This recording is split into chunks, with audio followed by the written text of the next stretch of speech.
बिस्मिल्लाहिर्रहमानिर्रहीम अल्हम्दुलिल्लाहि रब्बिल आलमीन वस्सलातु वस्सलामु अला सय्यिदिल मुरसलीन नबियना मुहम्मद व अला आलिहि व सहबिहि अजमाइन व बाद। क़ाल अल-मुअल्लिफ़ रहिमहुल्लाहु तआला तासियान व युशरउ लिमन लम युसल्ला अलैहि अन युसल्ला अलैहि बाद अद-दफ़न लिअन्ना नबिय सल्लल्लाहु अलैहि वसल्लम फ़अला ज़ालिका अला अन यकूना ज़ालिका फ़ी हुदूद शहरिन फ़अक़ल। আল্লাহ পাক রব্বুল আলামিনের যাবতীয় প্রশংসা যে আল্লাহ পাক রব্বুল আলামিন হায়াত মত লিখে রেখেছেন। সালাত এবং সালাম নাজিল হোক নবী মুহাম্মদ রাসূলুল্লাহ সাল্লাল্লাহু আলাইহি সাল্লামের উপর, যাকে আল্লাহ পাক রব্বুল আলামিন শেষ রাসূল করে প্রেরণ করেছেন। আমাদের আজকে আদ-দুরুসুল মুহিম্মা গুরুত্বপূর্ণ শিক্ষা নামক কিতাব থেকে আলোচনার বিষয়বস্তু জানাজার মাসাইল। এর আগে তিনটি আলোচনা ধারাবাহিক এ বিষয়ের উপর হয়েছে। আল্লামা শেখ আব্দুল আজিজ বিন বাজ রহমতুল্লাহ আলাইহির কিতাব থেকে দার্স। আজকে আমরা 9 নম্বর পয়েন্টটি শুরু করব। 12টি পয়েন্ট তিনি আলোচনা করেছেন। তাসিয়ান 9 নম্বর পয়েন্ট হচ্ছে যে যার জানাজা হয়নি, যেই মাইয়াতের জানাজা হয়নি তার জানাজা পড়ে নিতে হবে, পড়ে নেওয়া ফরজ। যদিও দাফন করা হয়ে যায়, বিনা জানাজাতে কোনো মুসলিমকে দাফন করা হয়ে গেছে, তাহলে তার উপর জানাজা পড়তে হবে। তো মাইয়াত তো নাই, মাইয়াতকে দাফন করা হয়ে গেছে। দাফন করা হলে কবরকে সামনে করে, যেমন মাইয়াতকে সামনে করে জানাজা, এরকম কবর সামনে করে জানাজার সালাত আদায় করবে। এই একটি মাসলা। আর একটি মাসলা হচ্ছে যে মাইয়াতের জানাজা হয়তো হয়েছে কিন্তু কিছু লোক জানাজা পড়ে নাই, ওরা যখন পৌঁছেছে তখন দাফন করা হয়ে গেছে। এই ক্ষেত্রেও যারা জানাজার নামাজে শরীক হতে পারেনি তারা কবরকে সামনে করে মাইয়াতের জানাজার সালাত আদায় করতে পারবে। সেটা 1 মাসের মধ্যে হইতে হবে, সেটা 1 মাসের মধ্যে হইতে হবে। নবী করিম সাল্লাল্লাহু আলাইহি ওয়াসাল্লাম এরকম জানাজা পড়েছেন। এর বাস্তব অবস্থা হচ্ছে যারা আমরা এই প্রবাসে আছি, হয়তো আপনার আব্বা আম্মা কেউ ইন্তেকাল করেছে, আপনজন ইন্তেকাল করেছে, ছুটি গেলেন দেশে, তারপরে শুনে খবর দাফন করা হয়ে গেছে, 1 সপ্তাহ হয়ে গেছে, 2 সপ্তাহ হয়ে গেছে, 15 দিন 20 দিন হয়ে গেছে। 1 মাসের মধ্যে যদি থাকে যে আমার আব্বার ইন্তেকালে, মায়ের ইন্তেকালে 1 মাসের বেশি হয়নি, তাহলে কবরের কাছে গিয়ে শুধু দুয়াই করবেন না, বরং জানাজার সালাত যেমন আদায় করে সেই রকম সালাত আদায় করবেন। 4 তাকবীর যেমন জানাজার তরিকা এর আগে শুনেছেন। আর আপনার সাথে অন্যরাও শরীক হতে পারে, স্থানীয় লোকেরাও শরীক হতে পারে। এটি রাসূলুল্লাহ সাল্লাল্লাহু আলাইহি সাল্লামের সুন্নাত। এই সুন্নতটি আমাদের দেশে একরকমের মৃত, আমল নেই। এই ধরনের সুন্নতগুলিকে জীবিত করা উচিত। বেদাতি কুলখানি ফাতেহাখানি করছে, আর বেদাতি তরিকায় বক্সাচ্ছে, বেদাতি তরিকায় বাড়ি বাড়ি কোরআন পড়ে বেড়াচ্ছে মোল্লা, আর বেদাতি তরিকাতে মাইয়াতানে মিলাদ করা, খাওয়া করা, ভোজ করা, এইসব করছে, সবগুলি বেদাতিগুলি। আর যেটা সুন্নতি কাজ, জানাজার সালাত, জানাজার নামাজ হচ্ছে দোয়া মাইয়াতের জন্য, সেই কাজটা করে না সুন্নত মোতাবেক। তাই শেখ বলছেন ওয়ায়ুশরাউ লিমান লাম ইউসাল্লা আলাইহি, ওই ব্যক্তির জন্য যার জানাজার সালাত হয়নি তার জন্য শরীয়ত সম্মত হচ্ছে আন ইউসাল্লা আলাইহি বাদা দাফন, তার উপর যেন জানাজার সালাত আদায় করা হয় দাফনের পরে।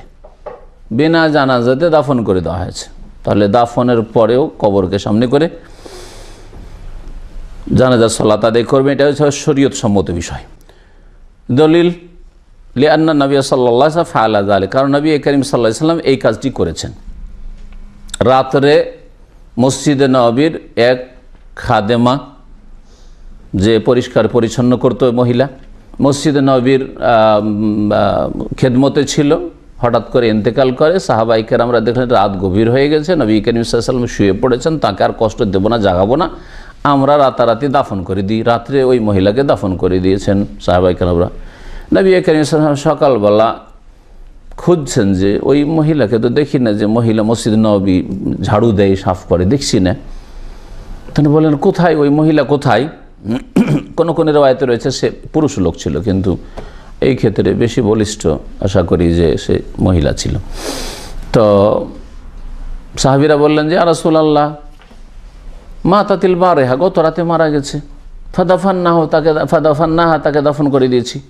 নবী করিম সাল্লাল্লাহু আলাইহি ওয়াসাল্লাম আফালা আযানতুমুনি, আমাকে জানাওনি কেন, আমাকে কেন জানাওনি, আমি শরীক হইতাম জানাজায়, তার জন্য দোয়া করতাম।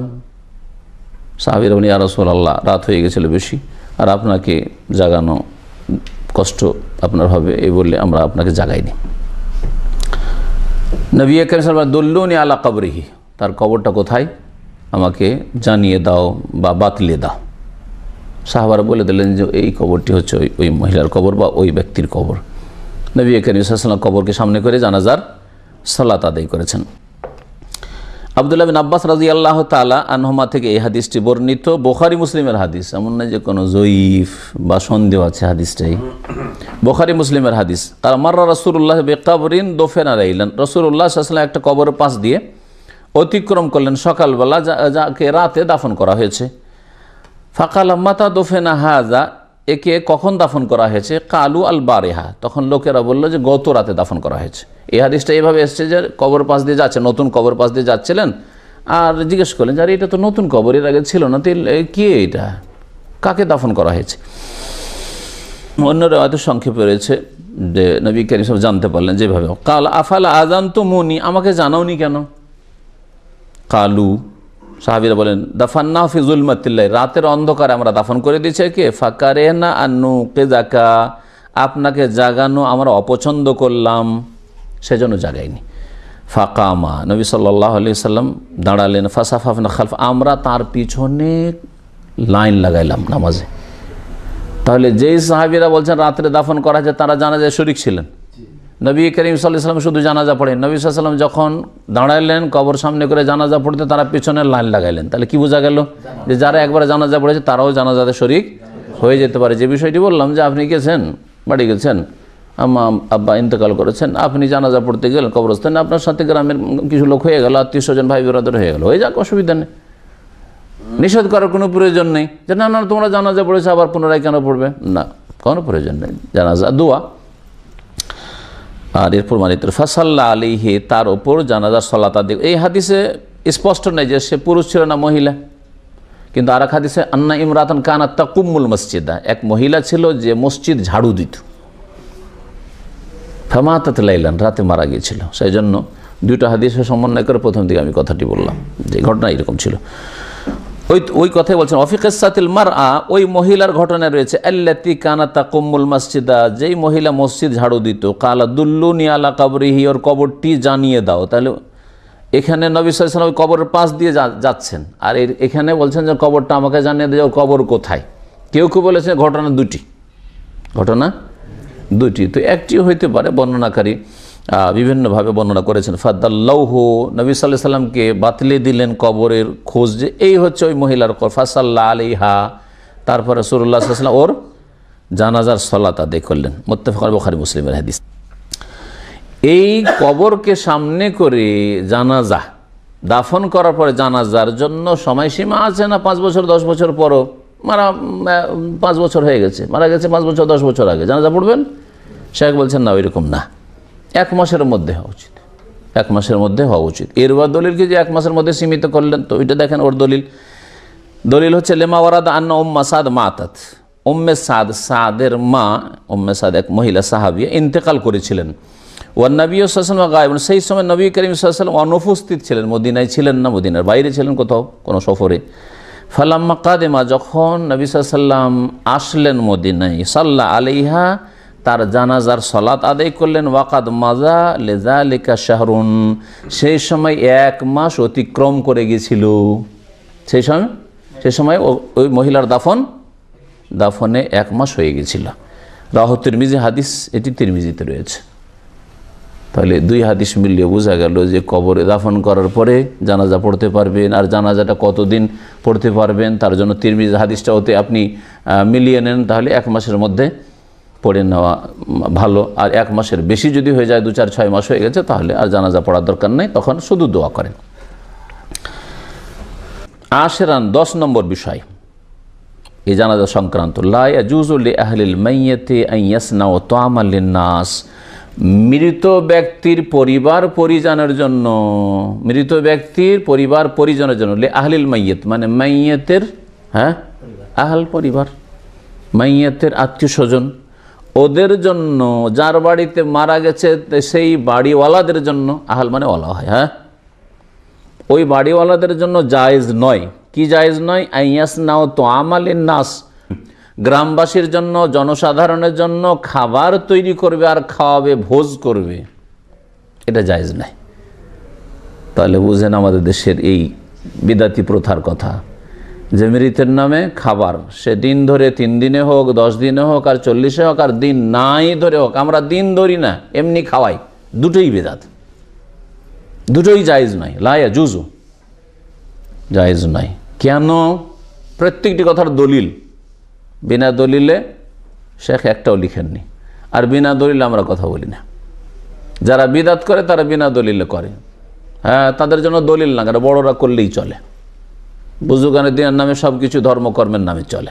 কিন্তু আমাদের কাছে হয় আল্লাহর কিতাবে থাকতে হবে, আর না হলে রাসূলুল্লাহ সাল্লাল্লাহু আলাইহি ওয়াসাল্লামের হাদিসে থাকতে হবে। নবী সাল্লাল্লাহু আলাইহি ওয়াসাল্লাম এরকম করেছেন, অথবা নবী সাল্লাল্লাহু আলাইহি ওয়াসাল্লাম করতে বলেছেন। নবী সাল্লাল্লাহু আলাইহি ওয়াসাল্লাম সাহাবীরা ভোজ করেছেন, খাওয়িয়েছেন লোকজনকে, গ্রামবাসীকে, মৃতের বাড়িওয়ালারা, আর নবী সাল্লাল্লাহু আলাইহি ওয়াসাল্লাম চুপ থেকেছেন, অনুমোদন দিয়েছেন, স্বীকৃতি দিয়ে দিয়েছেন। এই 3 রকমের একরকম হলে আপনি করতে পারবেন। আর কোরআনেও নাই, রসুলের আমলেও নাই, রাসূলুল্লাহ সাল্লাল্লাহু আলাইহি ওয়াসাল্লামের কথাতেও নাই, রাসূলুল্লাহ সাহাবীরাও করলেন না, আর আপনারা পরে এই বিদাত শুরু করলেন, ভোজ ভাজের, ধুমধাম করে লোকজনকে খরচ করা। বাংলাদেশের ভাষায় কি? আমার আব্বার নামে খরচ করতে হবে, মায়ের নামে খরচ করতে হবে, মেজবান দেওয়া। তো এক এক অঞ্চলে এসব এক এক পরিভাষা রয়েছে। ভোজ করা, দাওয়াত করা, জিয়াফত করা, এটা ইসলামের নেই, এটা হিন্দুদের প্রথা, এটা হচ্ছে জাহেলি যুগের কাফের মুশরিকদের প্রথা, যাদের বিরোধিতা করা ফরজ আল্লাহ করেছেন। কেন জায়েজ নয়? বলছেন লিকাউলে জারির বিন আবদুল্লাহ আল বাজালি আস সাহাবী আল জালিল, সম্মানিত সাহাবী জারির বিন আবদুল্লাহ বাজালি রাদিয়াল্লাহু তাআলা আনহু থেকে বর্ণিত, তিনি বলছেন, কুন্না নাউদ্দুল ইজতিমা ইলা আহলিল মাইয়িতি ওয়া সানআতাত তুআমে বাদা দাফানে মিনান নিয়াহাতি, আমরা মাইয়িতের পরিবার পরিজনের কাছে একত্রিত হওয়া, গ্যাদারিং করা, অনুষ্ঠান করা। ইজতেমা মানে হচ্ছে অনুষ্ঠান। আজকে ইজতেমা বলছে না, বিশ্ব ইজতেমা তবলিগীদের, কারো তবলিগি ইজতেমা, অন্য ইজতেমা। ইজতেমা মানে হচ্ছে গ্যাদারিং করা, কোনো জায়গায় একত্রিত হওয়া। তো মাইয়িতের বাড়িতে, যার বাড়িতে কোনো মানুষ মারা গেছে তার বাড়িতে একত্রিত হওয়া, ওয়াসান আত্তাম এবং খাবার তৈরি করে এলাকাবাসীকে খাওয়ানো, বাদাত দাফান দাফন করার পরে, সেই দিনই হোক অথবা তারপরে হোক, এগুলিকে কন্যা নাউদ্দ আমরা গণ্য করতাম। কি গণ্য করতাম? মিনান নেয়াহাতে, রোদনের অন্তর্ভুক্ত, রোদনের অন্তর্ভুক্ত। নেয়াহা নুহা থেকে, মানে মাইয়িতের ওপর চিল্লে চিৎকার করে বয়ান করে মাইয়িতের গুণ বর্ণনা করে কান্নাকাটি করা, এটা যেমন হারাম, এর জন্য মাইয়িতকে আযাব হয়, তেমনি মাইয়িতের নামে ভোজ দাওয়াত জিয়াফতের ব্যবস্থা করা, গরিবকে খাওয়াবো, সখীকে খাওয়াবো, দুঃখীকে খাওয়াবো, সবাইকে খাওয়াবো, গ্রামবাসীকে একটু খাওয়াবো, এটাকে এই হারামের অন্তর্ভুক্ত আমরা মনে করতাম। কে বলছেন? কে বলছেন? সাহাবী জারীর রাদিয়াল্লাহু আনহু। তার সাহাবারা বলছেন, তার মানে নবী সাল্লাল্লাহু আলাইহি ওয়াসাল্লামের জামানায় এটাই ছিল। এই জন্য নবী করিম সাল্লাল্লাহু আলাইহি ওয়াসাল্লামের সামনে তার 2 স্ত্রীর ইন্তেকাল হয়েছে রাদিয়াল্লাহু আনহু, তারপরে 3 মেয়ের ইন্তেকাল হয়েছে, আর আপনজন আত্মীয় স্বজন তো হয়েছেই, ছেলেগুলোর ইন্তেকাল হয়েছে, কিন্তু কারো জন্য খাদ্যের ব্যবস্থা করেননি। তো আমাদের আলোচনা ছিল, আবার শুরু থেকে বলছি, আমাদের কিছু নতুন ভাইরা আসলেন সেই জন্য। শেখ বলছেন যে 10 নম্বর বিষয় হচ্ছে যে মাইয়িতের বাড়িওয়ালার জন্য খাবার তৈরি করা, জনসাধারণের জন্য, মানুষের জন্য, যে গ্রামবাসীকে খাওয়াবো, এলাকাবাসীকে খাওয়াবো, এটা জায়েজ নয়। লা ইয়াজুজু লি আহলিল মাইয়িতি, মৃতের আত্মীয় স্বজনদের জন্য জায়েজ নয়। আইয়াসনাও তো আমান, যে খাবার তৈরি করবে, লিন্নাস, লোকজনের জন্য যে খাওয়াবো সবকে, যেহেতু বাপ মারা গেছে, মা মারা গেছে, সেই জন্য একটু খাওয়াই, হ্যাঁ, করবে না। কেন এটা জায়েজ নয়? জায়েজ নয় মানে কি? হারাম। জি।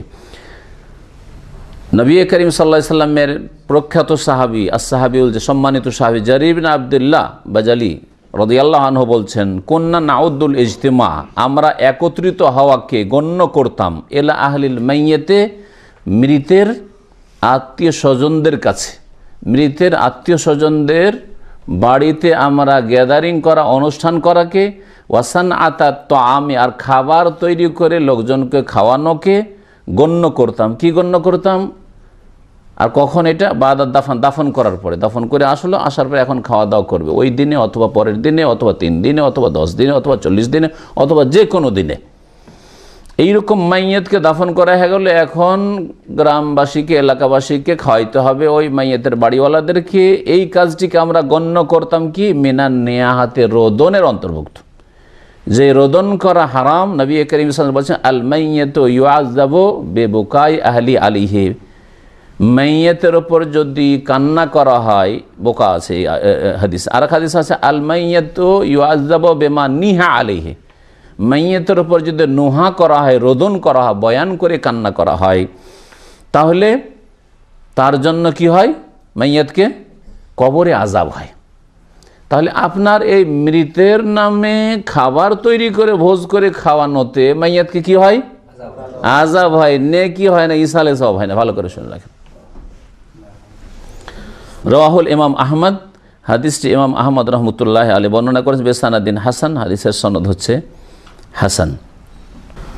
সুতরাং ভাষ্যকার আলো বলছেন, ফালা ইয়াসনা আহলুল মাইয়াত লিন-নাসি তাম, সুতরাং মাইয়াতের বাড়িওয়ালারা লোকজনের জন্য খাবারও তৈরি করবে না, ওয়ালা ইউকিমুল মাআতিম, আর মাতম, হ্যাঁ, মের অনুষ্ঠান করবে না, যে শোক মাতম করা হোক, এইরকম কোন অনুষ্ঠান করবে, ওয়াল আহজান, আর শোক প্রকাশ করা হোক, হ্যাঁ।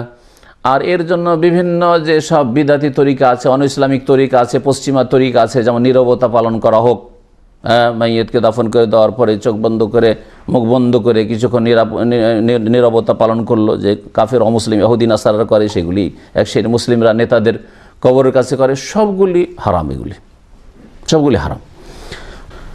ওয়া আম্মা সুনউত তামিল লাহুম, পক্ষান্তরে আর একটি মাসলা, এর বিপরীতটা, সেটা হচ্ছে যে গ্রামের লোকজন খাবার তৈরি করবে, হ্যাঁ, মৃতের বাড়িওয়ালাদের জন্য।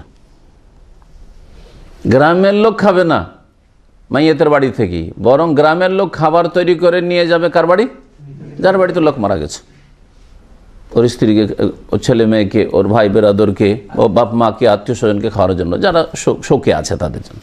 আর নিকট আত্মীয়রা শোকে থাকে, তো দূরের আত্মীয়রা কাছের আত্মীয় খাওয়াবে, হ্যাঁ, জি। তাহলে মাইয়াতের পরিবার পরিজনের জন্য খাবার তৈরি করা, আউলে দয়ুফেম, অথবা তাদের অতিথিরা দূর দূর থেকে এসছে, জানাজা পড়ার জন্য এসছে, আমাদের দেশে আসে না, কয়েকশো কিলোমিটার দূর থেকে হয়তো অনেক মেহমান এসছে জানাজার সলাতে, দাফন করার জন্য। এখন এই লোকগুলি তো তাদের জানাজা পড়ে চলে যেতে পারবে না, এই লোকগুলিকে থাকতে হবে, এক বেলা বা এক রাত থাকতে হবে, একদিন থাকতে হবে। তো এদের জন্য খাবার যদি তৈরি করা হয়, কে তৈরি করছে? বাড়িওয়ালা, মাইয়াতের বাড়িওয়ালারা? কে তৈরি করবে? গ্রামবাসী খাওয়াবে। যাদের শোক নেই তারা খাওয়াবে, আর যাদের শোক আছে তারা খাবে, হক রাখে। যদি এই রকম খাবার তৈরি করে, ফালা বাসা, এতে কোনো আপত্তি নেই, বরং এটা শরীয়ত সম্মত, সুন্নাত। আর এটা, এতে ভালোবাসা জন্মায়, আত্মীয়তার যে একটা অধিকার রয়েছে, প্রাপ্য রয়েছে, তার অন্তর্ভুক্ত। বিশেষ করে যারা আত্মীয় বা প্রতিবেশী, তাদের এই কাজগুলি করা উচিত, বা বন্ধুমহল, হ্যাঁ।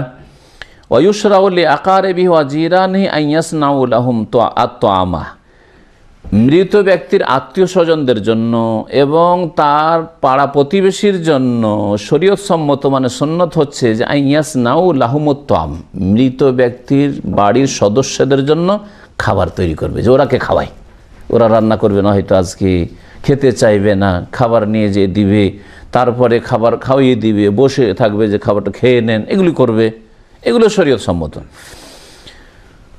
এর দলিল বাকি যে কারো বাড়ি কেউ যদি ইন্তেকাল করে, তো গ্রামবাসী খাবার তৈরি করে নিয়ে যাবে, এতটা খাবার তৈরি করবো যতটা ওই বাড়িওয়ালাদের জন্য যথেষ্ট হয়।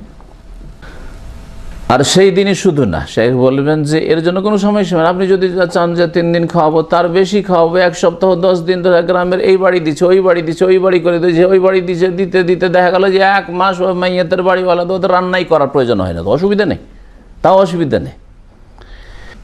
দলিল কি যে মাইয়াতের পরিবার পরিজনের জন্য গ্রামবাসী আত্মীয় স্বজনরা খাবার দেবে? নবী করিম সাল্লাল্লাহু আলাইহি সাল্লামের কাছে যখন জাফর ইবনে আবি তালিব রাদিয়াল্লাহু আনহুর শাহাদাতের খবর আসলো, মুতার যুদ্ধে তিনি শহীদ হয়েছিলেন, আর জাফর বিন আবি তালিব আবু তালিবের ছেলে, বড় ছেলে, আলী রাদিয়াল্লাহু তাআলার বড় ভাই, তার যখন শাহাদাতের খবর আসলো তখন নবী করিম সাল্লাল্লাহু আলাইহি সাল্লাম বলেছিলেন, তার শাহাদাত হয়েছিল ফি শাম, শাম, তখনকার বৃহৎ শামের অন্তর্ভুক্ত জর্ডনও, যেমন বর্তমানে সিরিয়া, জর্ডন, লেবানন, প্যালেস্টাইন সবগুলি মিলে শাম। আর এখন শাম বলা হচ্ছে শুধু সিরিয়াকে। হ্যাঁ, মুতার যুদ্ধটা হয়েছিল জর্ডনে, মুতার এলাকাটি এখন জর্ডনে অবস্থিত। তো শাম দেশে বলা হয়েছে হাদিসে। আমার আহলাহু, তখন নবী করিম সাল্লাল্লাহু আলাইহি সাল্লাম নির্দেশ দিয়েছিলেন তার পরিবারকে, আইয়াস নাও তো আমাল্লে আহলে জাফর, জাফরের পরিবারের জন্য তোমরা খাবার তৈরি করো। নবী করিম সাল্লাল্লাহু আলাইহি সাল্লাম জাফরের আত্মীয়তে কে হন? চাচাতো ভাই জাফর ইবনে আবি তালেব। হ্যাঁ, আর আবু তালেব হ্যাঁ রাসূলুল্লাহ সাল্লাল্লাহু আলাইহি সাল্লামের চাচা। তাহলে জাফর আর রাসূলুল্লাহ সাল্লাল্লাহু আলাইহি সাল্লাম চাচাতো ভাই। তো রাসূলুল্লাহ সাল্লাল্লাহু আলাইহি সাল্লাম নিজ পরিবারদের বললেন যে তোমরা খাবার তৈরি করো জাফরের বাড়ি দেওয়ার জন্য, জাফরের বাড়ি দেওয়ার জন্য। তাহলে আপনার যদি চাচাতো ভাইয়ের বাড়িতে এরকম হয়েছে, হ্যাঁ চাচার বাড়িতে হয়েছে, এরকম খালার বাড়িতে, ফুফুর বাড়িতে, প্রতিবেশী আত্মীয় হোক আর নাই হোক, তো খাবার দেবেন। নবী করিম সাল্লাল্লাহু আলাইহি ওয়াসাল্লাম কি বলেছিলেন যে ইসনাউ লি আলে জাফর তামান, হাদিসটা রয়েছে যে ইসনাউ লি আলে জাফর তামান, জাফরের পরিবারের জন্য তোমরা খাবার প্রস্তুত করো। কেন? কাল এই কথা বলেছিলেন, ইন্নাহু আতাহুম মা ইউশগিলুহুম, কারণ তাদের ওপর এমন বিপদ আপদ এসেছে, বালা মুসিবত এসেছে, শোক এসেছে, যা তাদেরকে ব্যস্ত করে ফেলেছে রান্নাবান্না থেকে, হ্যাঁ খাবার প্রস্তুত করা থেকে। ওরা খাবার তৈরি করবে না, অনাহারে থেকে গেলে খাবার তৈরি করবে না, বাচ্চারা অনাহারে থেকে গেলে বাচ্চাদের জন্য খাবার ব্যবস্থা করবে, তা করবে না হয়তো। আর ছোটো ছোটো বাচ্চারা ছিল, ঘন ঘন তার বাচ্চা, ছোটো ছোটো বাচ্চারা ছিল। ওই অবস্থায় জাফর রাদিয়াল্লাহু তাআলা জিহাদ ফি সাবিলিল্লাহ মুতার যুদ্ধে গেছিলেন আর শহীদ হয়েছিলেন রাদিয়াল্লাহু আনহু। এই হাদিস আবু দাউদে রয়েছে, নাসাইতে রয়েছে, ইবনে মাজায় রয়েছে, মুসনাদ আহমদে রয়েছে, হাদিসটি সহিহ। মাইয়াতের বাড়ির সদস্যদের জন্য খাবার তৈরি করলে তাতে তাদের সান্ত্বনা রয়েছে, সান্ত্বনা দিলেন, মনটা খুশি হবে না? জি। এবং তাদের মনে যাতে করে একটু শোকটা হালকা হয়, খুশিটা ফিরে আসে, এবং খাবারের জন্য যেন চিন্তা না করতে হয়। বড়রা হয়তো খাবে না, কিন্তু ছেলে মেয়ে কী খাবে চিন্তা করতে হচ্ছে, এইরকম যেন চিন্তা থেকে মুক্ত হয়ে যায়, বিশেষ করে কয়েকটা দিন প্রথম যে শোকটা খুব বেশি আছে ওই সময়গুলিতে। এই জন্যই খাবার তৈরি করা মৃত ব্যক্তির বাড়িওয়ালার বা বাড়ির সদস্যদের জন্য সুন্নাত। ওয়ালা হারাজ আলা আহলিল মাইয়াতি আন ইয়াদউ জিরানাহুম আও গায়রাহুম লিল আকলি মিনাত তাআম আল মুহদা ইলাইহিম। আর একটি মাসলা, এখন মাইয়াত যে বাড়িতে লোক মারা গেছে, হ্যাঁ ওই বাড়িতে এত খাবার আসলো গ্রামের, হ্যাঁ পাড়া প্রতিবেশী থেকে, যে খাবার তাদের খেয়ে দিয়ে বেঁচে গেছে, বেশি হয়ে গেছে, মানে খাবারগুলি কি করবে? নষ্ট করবে। এই খাবারগুলি শেষ করার জন্য যদি গ্রামবাসীকে ডাকে যে আসেন খাবারগুলো খেয়ে নেন, না হয় না পাড়া প্রতিবেশীকে ডাকে যে খেয়ে নেন, না হয় নষ্ট হয়ে যাবে, এত খাবার এসছে এই খাবারগুলি নষ্ট হয়ে যাবে। আজকাল ফ্রিজের যুগ, হ্যাঁ সারা বছর ধরে কোরবানির গোশত খাচ্ছেন, একটা যুগে সম্ভব ছিল? হ্যাঁ ফিরিয়ে যে ভাবছেন চলো খাবার চলে আসলে 1 সপ্তাহ রেখেই দিই, 1 সপ্তাহ খাবো, তা তো ছিল না এর আগে। তো সুতরাং খাবার নষ্ট না করে গ্রামবাসীকে ডেকে যদি খাওয়াই, এইটা ভোজ নয়, এটা ভোজ না, এটা হচ্ছে খাবারটাকে নষ্ট হওয়া থেকে, অপচয় থেকে বাঁচানো, অপচয় করা গুনার কাজ। জি, তাই শেখ বলছেন ওয়ালা হারাজ আলা আহলিল মাইয়াত, মাইয়াতের পরিবারের জন্য কোনো দোষ নেই কিসে দোষ নাই? আইয়াদু জিরানাহুম, যদি তাদের প্রতিবেশীদেরকে ডাকে, আও গায়রহুম, অথবা একটু দূরের লোকদেরকেও ডাকে। কিসের জন্য? লিল আকল, খাবারের জন্য, মিনাত, ওই খাদ্য থেকে, আল মুহদা ইলাইহিম, যা তাদেরকে ওপর ঢোকন পেশ করা হয়েছে, হাদিয়া তোহফা পেশ করা হয়েছে, খেতে দেওয়া হয়েছে, আর অতিরিক্ত হয়ে গেছে, সেজন্য খাবার জন্য যদি ডাকে আশেপাশের লোকদেরকে, কোনো দোষ নেই। ওয়ালাইসা লিযালিকা ওয়াক্তুন মাহদুদ, এই খাবার যে মাইয়েতের বাড়ি দিবেন তো কয়দিন দিবেন? কিছু কিছু লোকেরা বলেছেন যে 1 দিন, 2 দিন, 3 দিন, কারণ সাধারণ মৃত ব্যক্তির আত্মীয় স্বজনদের জন্য 3 দিনের বেশি শোক করা ঠিক নয়, 3 দিন। কিন্তু 3 দিনের সাথে এই খাবার দেওয়ার কোনো সম্পর্ক নাই। যদি দেখা যায় যে না, আমরা আরও বেশি দিতে পারবো, প্রত্যেক বাড়ি থেকে খাবার আসছে, আর গ্রামে 50টা ঘর আছে, যে 50 বাড়ি থেকে খাবার আসে, তো 1 মাস খেতে পারে, তাই না? অসুবিধা নেই, তাতে কোনো অসুবিধা নেই। ওই কথাই বলছেন যে এর জন্য কোনো নির্ধারিত সময় নেই যে এতদিন শুধু খাবার গ্রামবাসী দিতে পারবে, আত্মীয় স্বজন দিতে পারবে, মৃত ব্যক্তির আত্মীয় স্বজনকে, এমন কথা নেই। ফিমা না আলাম মিনাস, যা আমি শরীয়ত থেকে জানি, শরীয়তের মাসলা মাসাইল থেকে দলিল ভিত্তিক যা জানি, যে এই ক্ষেত্রে কোনো সময়সীমা নির্ধারিত নেই। এইরকমই সান্ত্বনা দেওয়ার ক্ষেত্রে আর একটি মশলা নেই। সান্ত্বনা দেওয়ার ক্ষেত্রে অনেকে মনে করে যে কারো বাড়ি যদি কেউ মারা যায় তো 3 দিনের মধ্যে তাকে সান্ত্বনা দিতে হবে, তার সাথে দেখা করতে হবে এবং 3 দিনের মধ্যে সান্ত্বনা দিতে ভালো। অবশ্যই যেই দিন ইন্তেকাল সেই দিনে গিয়ে সান্ত্বনা দিলেন, সেই দিনে গিয়ে সমবেদনা প্রকাশ করলেন, সেই দিনে গিয়ে আপনি তার দুঃখে আপনি শরীক হলেন, ভালো। কিন্তু হয়তো কাজ বিশেষে বাইরে ছিলেন, অথবা ব্যস্ত ছিলেন, আসতে পারেননি, অথবা দেখা সাক্ষাৎ তার সুযোগ সুবিধা হয়নি, 3 দিনের মধ্যে নয়, আপনার 5 দিন 7 দিন পরে দেখা হচ্ছে, ওই মৃত ব্যক্তির আত্মীয় স্বজন, ছেলে মেয়ে বা কারো সাথে দেখা হচ্ছে, তো বলবেন না যে আল্লাহ পাক আপনার আব্বাকে জান্নাতবাসী করুক, আপনার আম্মাকে জান্নাতবাসী করুক, আল্লাহ তার গুনাহ খাতা মাফ করুক, হ্যাঁ, কবরকে আল্লাহ আলোকিত করুক, আপনাদেরকে আল্লাহ ধৈর্য ধারণের তৌফিক দিক, হ্যাঁ, ধৈর্য ধারণ করেন, এতে আল্লাহ পাক রব্বুল আলামিন দুনিয়া আখিরাত আপনাদের কল্যাণ রেখেছেন। এগুলো হচ্ছে তাজিয়তের ভাষা, এগুলো হচ্ছে সান্ত্বনা দেওয়ার ভাষা। যে কোনো ভাষায় করা যেতে পারে, আমি হাদিসের ভাষা বললাম না, কাছাকাছি ভাষাগুলি বললাম। হাদিসে কিছু ভাষা এর জন্য এসেছে, ইন্না লিল্লাহি মা আখাযা ওয়া লাহু মা আতা ওয়া কুল্লু শাইইন ইনদাহু বিআজালি মুসাম্মা ফালতাসবির ওয়াল তাহতাসিব। ইন্না লিল্লাহি মা আখাযা, আল্লাহ যা নিয়েছেন সেটা আল্লাহর। তোমার আব্বাকে আল্লাহ নিয়েছেন, তোমার মাকে আল্লাহ নিয়েছেন, বা তোমার ছেলে মেয়ে আল্লাহ নিয়েছেন, এটা আল্লাহর। হ্যাঁ, তোমার স্বামীকে আল্লাহ নিয়েছেন, এটা আল্লাহর, তোমার নেননি, ঠিক কিনা? ইন্না লিল্লাহি ওয়া লাহু মা আতা, আর যা দিয়েও রেখেছেন বা দিয়েছেন সেটাও কার? আল্লাহর, সেটাও আল্লাহর দান। হ্যাঁ, ওয়া কুল্লু শাইইন ইনদাহু বিআজালি মুসাম্মা, প্রত্যেক বস্তুর আল্লাহ সময়সীমা নির্ধারণ করেছেন, 1 মুহূর্ত আগে পিছিয়ে হবে না, সুতরাং সময় শেষ হয়ে গেছে, সুতরাং ভাই চলে গেছে। হ্যাঁ, ফালতাসবির, সুতরাং ধৈর্য ধারণ করুন, ওয়াল তাহতাসিব, এবং আল্লাহর কাছে নেকির আশা রাখুন। এই মুসিবতে আল্লাহ পাক উত্তম প্রতিদান দেবেন, পুরস্কার দেবেন, এই আশা রাখুন। এইরকমই ইন্না লিল্লাহি ওয়া ইন্না ইলাইহি রাজিউন, হ্যাঁ, এই কথা বলা, ইন্না লিল্লাহি ওয়া ইন্না ইলাইহি রাজিউন। তারপরে আরও কিছু দোয়া কর, আল্লাহ পাক আপনাদেরকে এই মুসিবতে যেন উত্তম প্রতিদান দান করেন। যেমন নিজের ক্ষেত্রে হাদিসে রয়েছে, আল্লাহুম্মা আজুরনি ফি মুসিবতি, আমার মুসিবতে আল্লাহ আমাকে নেকি দাও বা উত্তম প্রতিদান দাও। তাহলে অন্যের জন্য যখন সান্ত্বনামূলক বলছেন, তা আল্লাহ যেন আপনাকে এই মুসিবতে উত্তম প্রতিদান দান করেন। ওয়াখলুফলি খায়রা মিনহা, হ্যাঁ, যদি আপনার আপনজন মারা যায় তো আল্লাহর কাছে দোয়া করছেন, আল্লাহ এর চাইতে উত্তম বিকল্প আমাকে দান করো। তেমনি ওর জন্য দোয়া করবেন, অন্যের জন্য, যে আপনাকে যেন আল্লাহ এর উত্তম বিকল্প দান করেন।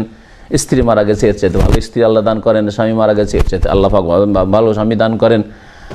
যদি আমাদের দেশের মহিলাদেরকে যদি বলা হয় এই ভাষা দিয়ে যে আল্লাহ এক স্বামীকে নিয়েছে, আল্লাহ যেন আরও ভালো স্বামী দান করেন, তো বলে দুশ্মন আমার। হ্যাঁ, কারণ জাহিলিয়াত ঢুকে আছে যে দ্বিতীয় সেকেন্ড ম্যারেজ করা যাবে না, যা বিয়ে করেছি সারা জীবন বিধবা থাকবো। আর যুবতী মানুষ বিধবা থাকার বিধবায় লুকিয়ে লুকিয়ে হারাম খাচ্ছে, হ্যাঁ, জেনায় লিপ্ত হচ্ছে, তারপরে বিয়ে করবে। এগুলো কুসংস্কার, আমি গত সপ্তাহে বা তার আগের সপ্তাহে এদিকে ইঙ্গিত করেছি। এগুলো হিন্দু সভ্যতা। নবী করিম সাল্লাল্লাহু আলাইহি ওয়াসাল্লামের সাহাবায়ে কেরামদের যুগে, তাবেঈনদের সালাফে সালেহিনের যুগে, হ্যাঁ, কাফের বিজাতিদের সভ্যতার বিস্তার লাভের পূর্বে কোনো মুসলিম মহিলা বিধবা হয়ে বসে থাকতেন না। ভালো ছেলে পেলে বিয়ে, ভালো লোক পেলে বিয়ে বসে যেত। 11 নম্বর বিষয় হচ্ছে লা ইয়াজুজু লিল মারআতি আল ইহদাদ আলা মাইয়িত আকসার মিন সালাসাত আইয়াম ইল্লা আলা যাওজিহা। কোন মহিলার জন্য কোন মৃত ব্যক্তির ওপর 3 দিনের বেশি শোক করা জায়েজ নয়, একমাত্র স্বামী ছাড়া। স্বামী ছাড়া অন্য কারো ওপর কোনো মহিলার জন্য 3 দিনের বেশি শোক করা জায়েজ নাই।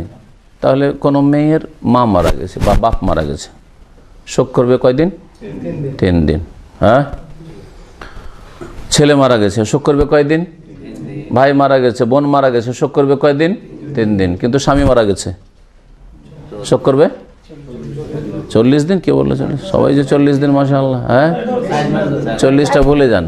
41 বিদাত আছে আমাদের। 40 চিল্লা, তবলিগি চিল্লা, আর 40 আপনার কি 40 খাবারের বিদাত, আর এই 40 ইদ্যত। 40 ইদ্যত নেই, 40 কি? হ্যাঁ, 4 মাস 10 দিন। হ্যাঁ, ওয়াল্লাযীনা ইয়াতাওয়াফাউনা মিনকুম ওয়া ইয়াযারুনা আজওয়াজান ইয়াতারাব্বাসনা বিআনফুসিহিন্না 4 আশহুরিন ওয়া 10। তোমাদের মধ্যে যারা ইন্তেকাল করবে, মৃত্যুবরণ করবে, ওয়া ইয়াযারুনা আজওয়াজান, আর স্ত্রীদেরকে ছেড়ে যাবে, ইয়াতারাব্বাসনা বিআনফুসিহিন্না, তারা অপেক্ষা করবে, বিবাহ শাদী করতে পারবে না, শোক করবে স্বামীর জন্য। স্বামীর জন্য শোক করবে, স্ত্রীর জন্য আবার শোক নেই। আবার সমান সমান। হ্যাঁ, যেহেতু সাম্যের আজকাল আন্দোলন চলছে, স্বামী স্ত্রী সমান হব, নারী পুরুষকে সমান করব, কলকারখানায় পুরুষ কাজ করবে তো তার স্ত্রীকে কাজ করতে হবে, এসব পশ্চিমা সভ্যতা। সুতরাং শোক, হ্যাঁ, মহিলা এখন মিছিল করবে যে তোমার জন্য যদি 4 মাস 10 দিন আমাকে শোক করতে হয়, তো তুমি কতদিন আমার জন্য শোক করবে? তোমাকেও করতে হবে 4 মাস 10 শোক। হ্যাঁ, না, ইসলামে এইসব নেই। আল্লাহ যিনি সৃষ্টি করেছেন তিনি ভালো করে জানেন যে কার জন্য কতটা শোক করতে হবে আর কার জন্য কতটা শোক করা কল্যাণকর। তো আল্লাহ বলছেন ইয়াতারাব্বাস না, ওই মহিলারা, স্ত্রীরা কি করবে? ইয়াতারাব্বাস না বিআনফুসিহিন্না, শোক করবে, অপেক্ষা করবে, ইদ্যত কাটাবে। 4 আশহুর, 4 মাস, ও 10 এবং 10 দিন, 4 মাস 10 দিন। ভালো করে মনে রাখেন, কোরআন কারীমের আয়াত। তো শেখ বলছেন যে কোনো মহিলার জন্য স্বামী ছাড়া অন্য কারো ওপর 3 দিনের বেশি শোক করা জায়েজ নাই। ফাইন্নাহু ইয়াজিবু আলাইহি আন তুহিদ্দা আলাইহি 4 আশহুরিন ওয়া 10। আর স্বামীর ওপর স্বামীর জন্য শোক করবে, শোক করা ফরজ। এই আবার শোক করা ফরজ, এটা যে সুন্নাত মুস্তাহাব। 4 মাস 10 দিন শোক করা ফরজ। তার একটি হচ্ছে যে 4 মাস 10 দিনে যতই ভালো কাস্টমার পেয়ে যাক না কেন, বিয়ে করতে পারবে না। দেখা গেছে ইন্তেকাল করেছে স্বামী, আর তার 10-20 দিন পরে একটা ছেলে, ভালো চাকরিওয়ালা ছেলে চলে এসছে, আর ধনাঢ্য ছেলে চলে এসছে। হ্যাঁ, মন্ত্রী মিনিস্টারের ছেলে পেয়ে গেছে বিয়ে করার জন্য, কাস্টমার ভালো পেয়ে গেছে, অথবা আমেরিকান পেয়ে গেছে, ওদের ভাই যেমন। তার বাপরে, পাসপোর্ট অনেক মূল্যবান পাসপোর্ট। যদি 4 মাস 10 দিন অপেক্ষা করিতে ছুটি এসছে, ততদিনে চলে যাবে, হ্যাঁ, আউট হয়ে যাবে, তো হাত ছাড়া হয়ে যাবে, তো বিয়ে পড়িয়ে দেন না, বিয়ে পড়া যাবে না, কোনো অবস্থায় বিয়ে করতে পারবে না। 4 মাস 10 দিন আগের স্বামীর হক রয়েছে, তার অধিকার রয়েছে 4 মাস 10 দিন। তারপরে আপনি পুরোপুরি বিচ্ছিন্ন হলেন, এখন আপনি অন্য জায়গায় বিয়ে করতে পারেন আপনি। আর বিয়ে যদি না করেন, আর এই অবস্থায় ধরেন বয়স হয়ে গেছে, ছেলেমেয়েরা বড় আছে, আর বিয়ে করবে না, হয়তো 50-এর বেশি হয়ে গেছে, 60 হয়ে গেছে, বিয়ে করবে না, তাহলে তার স্ত্রী হয়ে উঠবে। তার যদি 2 জনে জান্নাতে যায়, তাহলে 2 জনে জান্নাতে স্বামী স্ত্রী হিসাবে থাকবে। মাঝখানে বিবাহ টুটে যায় না, বিবাহ নষ্ট হয়ে যায় না। কিন্তু আমাদের দেশের বিদাতপন্থীদের ফতোয়া হচ্ছে যে মারা গেলে কি হয়ে যায়, স্বামী স্ত্রী কেউ মারা গেলে কি হয়ে যায়, বিবাহ টুটে যায়, তাদের নষ্ট হয়ে যায়, উজু নষ্ট হওয়ার মতো। হ্যাঁ, বিবাহ নষ্ট হয়ে যায়, যার ফলে স্বামী মারা গেছে আর মহিলা এক নজর একটু স্বামীকে দেখতে চায়, দেখতে দেয় না গোঁড়া মজাপন্থী বিদাতিরা।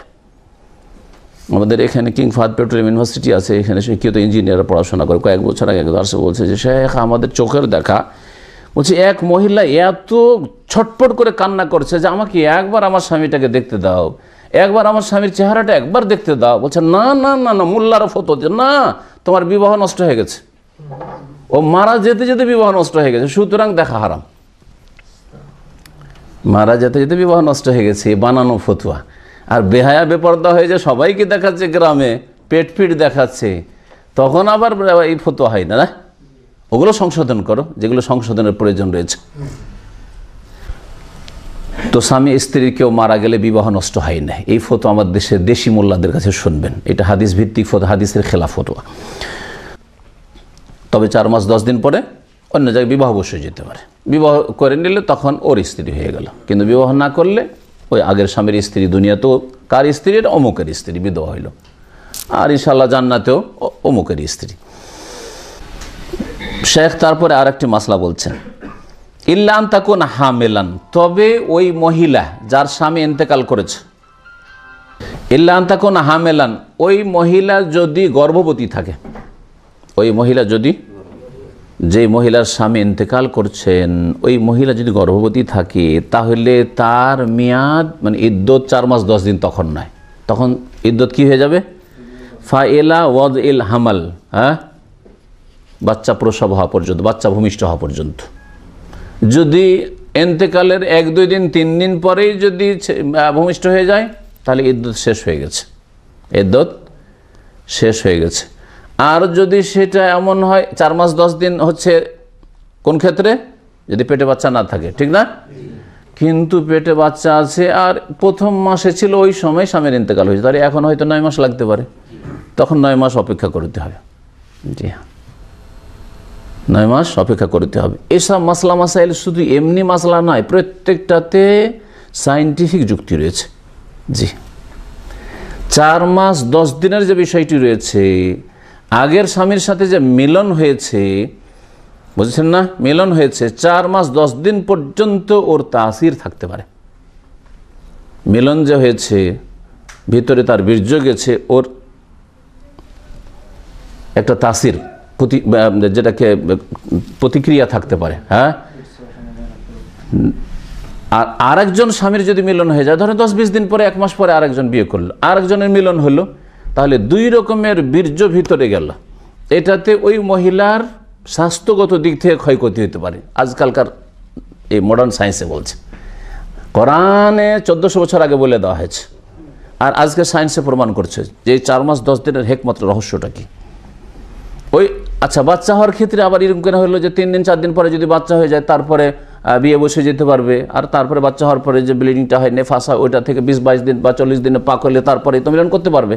তো এখানে কেন অল্প সময় হয়ে গেল? বলছে হ্যাঁ, কারণ বাচ্চা ভূমিষ্ঠ হয়ে গেলে তখন আর ওই তাসিটা, আগের স্বামীর যে মিলন হয়েছে ওর তাসিটার থাকলো না, তখন আরেকজন স্বামীর মিলন হলে ওই মহিলার স্বাস্থ্যগত ক্ষয়ক্ষতির কোনো আশঙ্কা নেই। ভালো করে বিষয়টি শুনে রাখেন। আল্লাহ পাক রব্বুল আলামিন দ্বীনের প্রত্যেকটি হালাল, হারাম, জায়েজ, না জায়েজ, এইটা করো, এইটা করিও না, প্রত্যেকটি হিকমত রয়েছে, রহস্য রয়েছে। কিন্তু আল্লাহ পাক আপনাকে আমাকে সবগুলির কারণ দর্শাবেন যে এই জন্য আমি এইটা বললাম, এই জন্য বললাম যে পেটে বাচ্চা থাকলে, বাচ্চা ভূমিষ্ঠ হইলে ইদ্যত শেষ, আর যদি পেটে বাচ্চা না থাকে 4 মাস 10 দিন, এই কারণে বললাম। আল্লাহ তিনি মাবুদ, আল্লাহ তিনি রব, মালিক, আর মালিক আপনার কাছে শোকজ করবে, কারণ দর্শাবে, তাহলে মানবেন, এটা চলে না। আপনাকে যদি বলে যে আপনার ডিউটি দামামে ছিল, কিন্তু এখন আপনি ডিউটি চলে যান, রিয়াদ চলে যান, আপনি যদি মালিককে বলেন যে আপনি শোকজ করুন, কেন যাব? তো মালিক কি বলবে? বেতন দিই আমি, তোমার 8 ঘন্টা কাজ করে নেব, সৌদি আরবে যে কোনো জায়গায় কাজ করে নিতে পারি, ঠিক কিনা? তোমার এই জিজ্ঞাসা করার কোনো অধিকার নেই যে আমি এখানে কাজ করবো না, ওখানে কাজ করবো না, বুঝছেন তো? জি হ্যাঁ। তো মানুষ মালিক হয়ে কয়টা পয়সা বেতন দেয়, সেই জন্যই যদি তার এই অধিকার থাকে, তো যে আল্লাহ পাক রব্বুল আলামিন আপনাকে সব কিছু দিয়েছেন, মাথা থেকে পা পর্যন্ত, ধন সম্পদ সুখ সব কিছু আল্লাহ পাক রব্বুল দিয়েছেন, সে আল্লাহ পাক রব্বুল আলামিনের আদেশ নিষেধ মেনে চলতে হবে, ওর কারণ আল্লাহ দর্শাবেন না। লা ইউসালু আম্মা ইয়াফআল, আল্লাহ কোরআনে বলছেন যে আল্লাহ যা করেন সে সম্পর্কে আল্লাহ জিজ্ঞাসিত হবেন না, যে আল্লাহকে জিজ্ঞাসা করার অধিকার রাখো যে আল্লাহ এটা কেন, না। ওহম ইউসালুন, কিন্তু মানুষ জিজ্ঞাসিত হবে, মানুষকে জবাব দিতে হবে, জিজ্ঞাসা করা হবে আল্লাহ পাক রব্বুল আলামিনের দরবারে। এই শোক করাকে আরবিতে এহদাদ বলা হয়, এহদাদ। এই এহদাদ সম্পর্কে হাদিস একটি শোনাই, মানে শোক করা সম্পর্কে। উম্মে সালামা রাদিয়াল্লাহু তাআলা আনহা থেকে জাইনাব বিনতে উম্মে সালামা কালা, তিনি বলছেন তুফিয়া হামিমুল লি উম্মে হাবিবাতা, উম্মে সালামার মেয়ে জাইনাব বলছেন যে উম্মে হাবিবার এক নিকট আত্মীয় হামিম ইন্তেকাল করে। ফাদাআত বে সুফরাতিন, তখন তিনি হলুদ নিয়ে ডাকেন, সুফরা অথবা জাফরান, সুফরাকে বলা যায়। ফামাসাহাতু, আর সেটাকে একটু হাতে বেজারাই হাতে মেখে নেন, হাতে মেখে নেন। ওয়াকালা, তার বলেন কেন, যাতে করে শোকের সময়টা শেষ হয়ে যায়। ইন্নামা আসনা হাজ, এটা কেন আমি করলাম, লি আন্নি সামিউতু রাসূলুল্লাহ, আমি রাসূলুল্লাহ সাল্লাল্লাহু আলাইহি ওয়াসাল্লামকে বলতে শুনেছি, ইয়াকুল লা ইয়াহিল্লু লি ইমরাতিন, কোন মহিলার জন্য জায়েজ নয়, হালাল নয়, মানে হারাম, তুমিনু বিল্লাহি ওয়াল ইয়াউমিল আখির, যে আল্লাহর প্রতি ঈমান রাখে আর পরকালে ঈমান রাখে, আনতহিদ্দা ফাওকা সালাস, 3 দিনের বেশি শোক করবে, এটা জায়েজ নয়, হালাল নয়। 3 দিনের বেশি কোনো মৃত ব্যক্তির ওপর শোক করা কোনো মহিলার জন্য হালাল নয়, ইল্লা আলা জৌজ, তবে স্বামীর জন্য। আর বাত আশহরিন ওয়া আশরা, 4 মাস 10 দিন, মুত্তাফাকুন আলাইহি, বুখারী মুসলিমের হাদিস। গর্ভবতী যদি হয় তাহলে প্রসব পর্যন্ত, এর দলিল কোরআনে কারীম আয়াত রয়েছে, উলা ওয়া উলাতুল আহমাল আজালুহুন্না ইয়াদান হামলাহুন, সূরা তালাকের আয়াত। গর্ভবতী নারীরা ইদ্যত কাটাবে, আজালুহুন্না, তাদের সময়সীমা, ইদ্যত হচ্ছে আইয়াদান হামলাহুন্না, তাদের বাচ্চা ভূমিষ্ঠ হওয়া পর্যন্ত। সুবাইয়া আসলামিয়া এক মহিলা ছিলেন, তার স্বামীর ইন্তেকাল হয়, আন্না যাওজাহা তুফিয়া আনহা, তার স্বামীর ইন্তেকাল হয়ে যায়, ওয়াহিয়া হামিল, সেই সময় তার পেটে বাচ্চা ছিল, তিনি গর্ভবতী ছিলেন। ফালাম তানসাব আন ওয়াদাত হামলাহা বাদা ওয়াফাতিহি, স্বামীর ইন্তেকালের মাত্র কয়েকদিন পরেই কি হয়ে যায়, সে বাচ্চা ভূমিষ্ঠ করে, বাচ্চার জন্ম হয়ে যায়। 10 দিনের মতো সেই সময়টা ছিল, অন্য হাদিসে রয়েছে। কালা, তিনি বলে ফাতাইতু রাসূলুল্লাহ, তখন রাসূলুল্লাহ সাল্লাল্লাহু আলাইহি ওয়াসাল্লামের কাছে আস, কেন সংশয়, এদিকে এক আয়াত আছে 4 মাস 10 দিনের কথা, আর মাত্র 10 দিনের মধ্যে আমার বাচ্চা ভূমিষ্ঠ হয়ে গেল, তো 10 দিন পরে কি আমি এখন আমার শোক বা ইদ্যত শেষ, এখন আমি যে কোনো জায়গায় বিয়ে বসতে পারবো, এই মাসলা জানার জন্য। ফাতাইতু রাসূলুল্লাহ সাল্লাল্লাহু আলাইহি ওয়াসাল্লাম, আমি রাসূলুল্লাহ সাল্লাল্লাহু আলাইহি ওয়াসাল্লামের কাছে আসলাম। ফাসাআলতু আন যালিক, এই বিষয়ে আমি জিজ্ঞেস করলাম তাকে। ফাফতানি, তখন আমাকে ফতোয়া দিলেন। ফতোয়া মানে শরীয়তের মাসলা বলা, তাহলে আমাকে ফতুয়া মানে কোরআন হাদিস ছাড়া ফতুয়া নয়। বেআন্নি কাদ হালাল, তো যে আমি হালাল হয়ে গেছি, আমি কি হয়ে গেছি, হালাল হয়ে গেছি, ইদ্যত থেকে, হিনা ওয়াদাত হামলি, যখনই আমি আমার বাচ্চা প্রসব করে দিচ্ছি, মানে আমার বাচ্চা যখন ভূমিষ্ঠ হয়ে গেছে তখন থেকে আমি হালাল হয়ে গেছে, মানে আমার ইদ্যত শেষ হয়ে গেছে, ইদ্যত আমার শেষ হয়ে গেছে। মুত্তাফাকুন আলাইহি, বুখারী মুসলিমের হাদিস। বলছিলাম একটি কথা, যে শোক করা, এটাকে আরবিতে মৃত ব্যক্তির ওপর শোক করা, একটা হচ্ছে শোক মানে এমনি দুঃখ কষ্টের শোক, ওটা হচ্ছে হুজুন, আর একটা শোক হচ্ছে মৃত ব্যক্তির উপর শোক করা, এই শোককে এহদাদ বলা হয়। লা ইয়াহিল্লু লি ইমরাতিন আন তুহিদ্দা, এই যে এহদাদ থেকে, যে এহদাদ করবে, শোক করবে, 3 দিনের বেশি জায়েজ নয় অন্য লোকের ওপর। এই এহদাদে কি কি কাজ মহিলা করবে না, অর্থাৎ মাসলা বুঝেন, একজন পুরুষ ইন্তেকাল করলো, তার স্ত্রীকে ছেড়ে, স্ত্রী আছে, বিবাহিত মানুষ, এই স্ত্রীর জন্য কি কি করা আবশ্যক, এই সময়টাই স্বামী ইন্তেকাল করেছে, কি কি করা আবশ্যক, শোক করতে হবে, এক কথাই কি করতে হবে, শোক করতে হবে। শোক মানে কি, শোক কটা জিনিসকে শামিল, 5টি জিনিসকে শামিল, ভালো করে শুনে রাখেন। প্রথম হচ্ছে স্বামীর বাড়িতেই থাকবে, স্বামীর বাড়ির বাইরে কোথাও রাত কাটাবে না 4 মাস 10 দিন, 4 মাস 10 দিনের মধ্যে কোথাও গিয়ে রাত কাটাবে না। মায়ের বাড়ি, বাবার বাড়ি, ভাইয়ের বাড়ি, বোনের বাড়ি, অথবা এরকম ঘটনা ঘটেছে যে মহিলা লেখাপড়া করে এখনও কলেজে, আমার এলাকার ঘটনা, কামেল পরীক্ষা দিবে, ও আলিয়া মাদ্রাসার পড়া মহিলা কামেল পরীক্ষা দিবে, পরীক্ষা রয়েছে, পরীক্ষার মাত্র 10-15 দিন আগে তার স্বামীর ইন্তেকাল হয়েছে, কয়েক বছর আগের ঘটনা এটা। আর পরীক্ষা দিতে হবে, তার সেন্টার পড়েছে 200 কিলোমিটার দূরে বাড়ি থেকে, 200 কিলোমিটার দূরে। এখন কি করবে, কারণ বাড়ির বাইরে যাওয়া জায়েজ নাই, আর ও পরীক্ষা দেওয়ার জন্য, পরীক্ষা দেবেই সে, একবারে উঠে পড়ে লেগেছে পরীক্ষা দেওয়ার জন্য, সেটাও ছাড়ানো যাচ্ছে, তার তো একটা পরীক্ষা মানে একটা লেভেলের পরীক্ষা, কামেল পরীক্ষা। তখন এই ক্ষেত্রে একজন বড় আলেম ফতোয়া দিলেন যে ঠিক আছে, পরীক্ষা দেওয়ার জন্য যাবে আর দিনে দিনে ফিরে চলে আসবে। যেমন কারো যদি স্বামীর ইন্তেকাল হয়, ওই বিধবা মহিলা নিজের বাগানে যেতে পারে, নিজের জমিতে নামতে পারে, নিজের শাকসবজি এর জন্য একটু মাঠে বাড়ির পিছনে নামতে পারে বা পর্দার সাথে যেতে পারে যে কোনো জায়গায়, আর দিনে দিনে ফিরে চলে আসবে, রাত কাটাবে না। 4 মাস 10 দিন কোথাও রাত কাটাতে পারে না। বাড়িতে লজুমুল বাইত, বাড়িতে থাকবে, স্বামীর বাড়িতে অবস্থান করবে। যদি সেখানে থাকা সম্ভব হয়, কিন্তু নিরাপত্তা যদি না থাকে, স্বামীর বাড়িতে কেউ দেখাশোনার নেই, বাপকে ডেকে নেবে থাকার জন্য, আপন ভাইকে ডেকে নেবে যে 4 মাস 10 দিন আমার সাথে কেউ থাক, আমি একাই থাকতে পারবো না, তাও ব্যবস্থা নেই, নিরাপত্তা নেই, ইজ্জত নেই, টানাটানি। হ্যাঁ, তাহলে তখন স্থানান্তরিত হতে পারবে, যেখানে নিরাপত্তা আছে সেখানে চলে যেতে পারবে। একটি বিষয় হলো কি, 5টির মধ্যে স্বামীর বাড়িতে অবস্থান করবে 4 মাস 10 দিন। আর 2 নম্বর হচ্ছে যে সুন্দর ভালো কাপড় পরবে না, লবসুল জামিল মিনাস সিয়াব, হ্যাঁ, ভালো ভালো কাপড় পরবে না। ধরেন ভালো ভালো শাড়ি আছে, ভালো ভালো সালোয়ার কামিজ আছে, হ্যাঁ, ভালো ভালো পোশাক আছে, এগুলি পরবে না।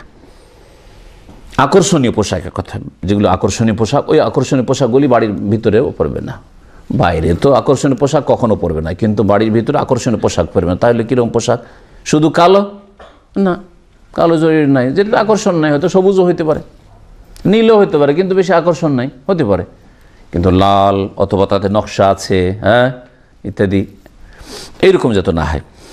3 নম্বর হচ্ছে যে অলংকার পরবে না, অলংকার পরবে না। তাহলে স্বামীর ইন্তেকালের পরে নাকে গলায় বা হাতে যদি থাকে অলংকার, তাহলে খুলে রেখে দিবে। 4 মাস 10 দিন খুলে রাখবে। 4 মাস 10 দিন পরে আগে যেমন পড়তো ওই রকমই পড়তে পারবে।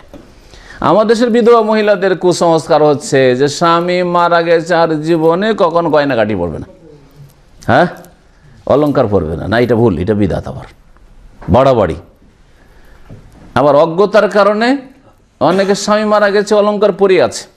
এখানে দাম্মামের ঘটনা, একটা উর্দুভাষী পরিবার 3-4 বছর আগে তার স্বামী মারা গেছে, আমাদের প্রতিবেশী।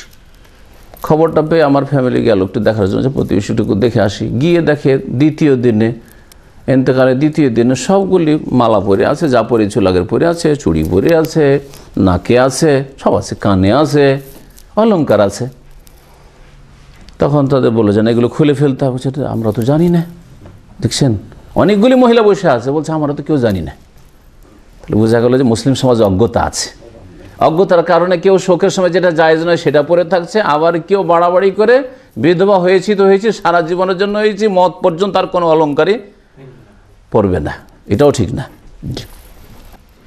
4 নম্বর হচ্ছে সুগন্ধি ব্যবহার করবে না, সুগন্ধি ব্যবহার করবে না।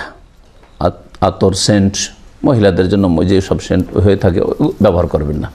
4 মাস 10 দিন ব্যবহার, 4 মাস 10 দিন পর আবার ব্যবহার করতে পারবে। 5 নম্বর হচ্ছে যে সুরমা লাগাবে না, চোখে সুরমা লাগাবে না। আর ওর সাথে সাথে লাগিয়ে ওলামারা বলেছেন যে মেহেন্দি লাগবে না। মহিলার যেহেতু মেহেন্দি লাগে হাতে পায়ে, এই 4 মাস 10 দিন মেহেন্দি লাগাতে পারবে না। এই কাজগুলি হচ্ছে শোক করা, এহেদাদ করা, এই 5টি কাজ করতে পারবে না। আর যদি সুরমা আর খেজাব মেহেন্দিকে আলাদা আলাদা করে তো 6টি হয়ে যাবে। আর এই শোক মহিলারা করবে। আম্মার রাজুল, পুরুষদের কোনো শোক নেই শরীয়তে। ফালা ইয়াজুজু লাহু আন ইউহিদনা আলা আহাদি মিনাল আকারিব, আত্মীয় স্বজনদের জন্য অথবা অন্য কোনো মানুষের জন্য, নেতার জন্য, হ্যাঁ, ওস্তাদের জন্য, শাইখের জন্য শোক করবে, এটা পুরুষের জন্য জায়েজ নয়। শোকেরই অন্তর্ভুক্ত কাজকর্ম ছেড়ে দেওয়া, ডিউটি যাবেন না, 3 দিন ডিউটি করবেন না, 10 দিন ডিউটি করবেন না, হ্যাঁ, পুরুষরা, হ্যাঁ। তারপরে এই শোকের অন্তর্ভুক্ত যে গোটা দেশে ছুটি করে দাও, একটা লোক মারা গেছে সেজন্য সবার কলকারখানা বন্ধ করে দাও, পড়াশোনা বন্ধ করে দাও, অফিস আদালত বন্ধ করে দাও, ইত্যাদি। এগুলো আসলে শরীয়ত সম্মত নয়। 12 নম্বর বিষয় হচ্ছে জিয়ারত করা। মাইয়াতের তাহলে জানাজার মাসাইল আলোচনা করতে করতে শেষ আমরা পৌঁছে গেছি কোথায়? কবর জিয়ারত। দাফন করে দিয়েছেন, তারপরেও মাঝে মাঝে ওই মাইয়াতের একটু খোঁজ খবর নেবেন, দোয়া দিয়ে খোঁজ খবর নেবেন। হ্যাঁ, জিয়ারত করলে দোয়া করা হবে, ওর ফায়দা হইলে যে মারা গেছে, আর আপনার ফায়দা হবে যে আখেরাতটা, পরকালটা আপনার স্মরণ আসবে যে ওনারা যেমন মারা গেছেন আমাদেরকেও এইরকমই দুনিয়া থেকে যেতে হবে।